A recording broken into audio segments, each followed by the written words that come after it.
Good Wednesday, everyone, and welcome to this edition of Conversations Daily News. I'm your host, Cyrus Webb. Glad you all could join us once again. But of course, you have your news headlines coming up on this Wednesday. We have the Truth of the Day with Mary Ellen Taganovich, and in today's Entertainment Spotlight, being part of my conversation with Amber Kemp Gerstel, the host of Disney Family Sundays on Disney+.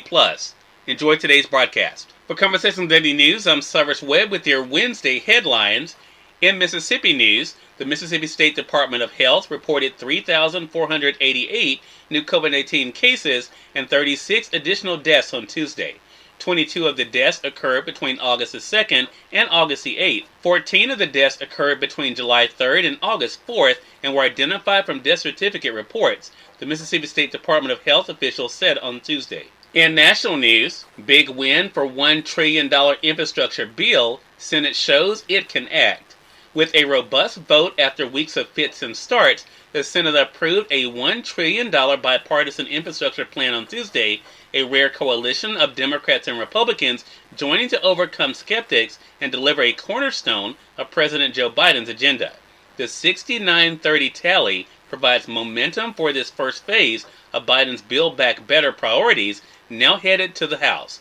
A sizable number of lawmakers showed they were willing to set aside partisan pressures, eager to send billions to their states for rebuilding roads, broadband internet, water pipes, and the public works systems that underpin much of American life. Infrastructure was once a mainstay of lawmaking, but the weeks-long slog to strike a compromise showed how hard it has become for Congress to tackle routine legislating, even on shared priorities. Some Republicans were celebrating along with the Democrats.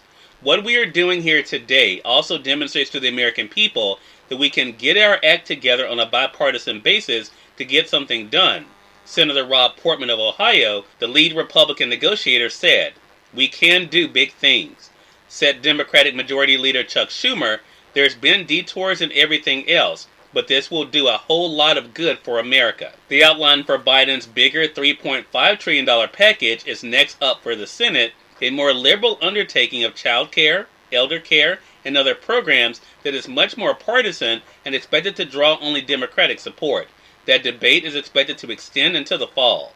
Tuesday's Infrastructure Investment and Jobs Act started with a group of 10 senators who seized on Biden's campaign promise to draft a scaled-down version of his initial $2.3 trillion proposal, one that could more broadly appeal to both parties in a narrowly divided Congress, especially the 50-50 Senate. In all, 19 Republicans joined all Democrats in voting for Senate passage. Vice President Kamala Harris, as presiding officer, announced the final tally. In more national news, New York Governor Andrew Cuomo resigning over sexual harassment. Governor Andrew Cuomo announced his resignation Tuesday over a barrage of sexual harassment allegations and a fall from grace a year after he was widely hailed nationally for his detailed daily briefings and leadership during some of the darkest days of the COVID-19 pandemic. By turns defiant and chastened, the 63-year-old emphatically denied intentionally mistreating women and called the pressure for his ouster politically motivated. But he said that fighting back in this too-hot political climate would subject the state to months of turmoil. "The best way I can help now is if I step aside and let government get back to governing," Cuomo said in a televised address. The third-term governor's resignation, which will take place in 2 weeks, was announced as momentum built in the legislature to remove him by impeachment, and after nearly the entire Democratic establishment had turned against him, with President Joe Biden joining those calling on him to resign. The move came a week after New York's Attorney General released the results of an investigation that found Cuomo sexually harassed at least 11 women. In business news, stocks edge higher as banks, industrials offset tech slide. Stocks are modestly higher on Wall Street in afternoon trading on Tuesday as gains in banks and elsewhere in the market outweigh a slide in technology companies.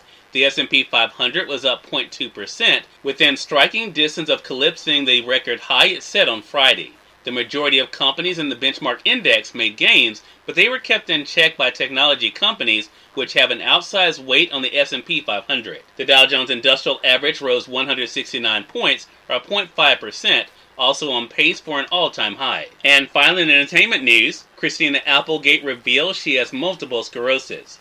Emmy Award-winning actor Christina Applegate has announced that she has multiple sclerosis, describing her diagnosis as a tough road. The 49-year-old actor, known for her roles in Married with Children and Dead to Me, said in a tweet late Monday that she was diagnosed a few months ago. "It's been a strange journey, but I have been so supported by people that I know who also have this condition," wrote Applegate. "It's been a tough road, but as we all know, the road keeps going." She added in a later post, "Now I ask for privacy as I go through this thing." Cyrus Webb, Conversations Daily News. It's on time for the Truth of the Day with Mary Ellen Teganich. Mary Ellen, take it away. Hi, this is Mary Ellen with your Truth of the Day. The greatest teacher you could ever have on your life journey is experience. The more life experiences you have and learn from, the deeper your wisdom well becomes. This is why people become more peaceful with age. They understand the universal principles or God's principles that govern all of us. People begin to understand concepts such as worrying about anything will not fix or change it. And what you focus on expands, what you think about happens. When you want to change your world, think about your life experiences and learn from them. It would be nice to teach more young people these important life lessons. Unfortunately, without the life experiences to learn from, they will refuse to listen. Today, be aware of all your life experiences and be grateful for what you have learned. Enjoy the day. Amber Kemp Gerstel is featured in today's Entertainment Spotlight for here on Conversations Daily News. For Conversations Daily News, I'm Cyrus Webb with the Entertainment Spotlight. Amber Kemp Gerstel, the host of Disney Family Sundays on Disney Plus, joined me recently on Conversations Live, the radio show, to give some tips about how you can stay connected to your kids as they're heading back to in-person learning and what to be able to put in their lunchbox. Here's a bit of our conversation. There are a lot of emotions that a lot of parents are feeling, and kids too. What are some tips, Amber, that you've been sharing when it comes to staying connected to kids as they are heading back to in-person learning this year? Yeah, this school year, this back-to-school season is like none other, and really kids are super excited. Parents are very excited to go back to in-person learning, and I have found that really a lunchbox is a great way to stay connected. You know, we've spent so much time together that, you know, separating may come with a little bit of an intimidation. So the lunchbox is something that's really familiar. You can put some of their favorite snacks or favorite lunch foods in there. And I love packing it with a Juicy Juice as well because my son loves Juicy Juice. I feel good about giving it to him. There's no added sugar. So it's a great addition to the lunchbox for him. And I even designed, now I can't show them to you, but you have to trust me on this. I designed the cutest lunchbox notes. I don't know if your nephew would want them, but I think he would. They are adorable. You can go to juicyjuice.com/yay and download them, print them out, and add a little bit of encouragement to the lunchbox with a little note.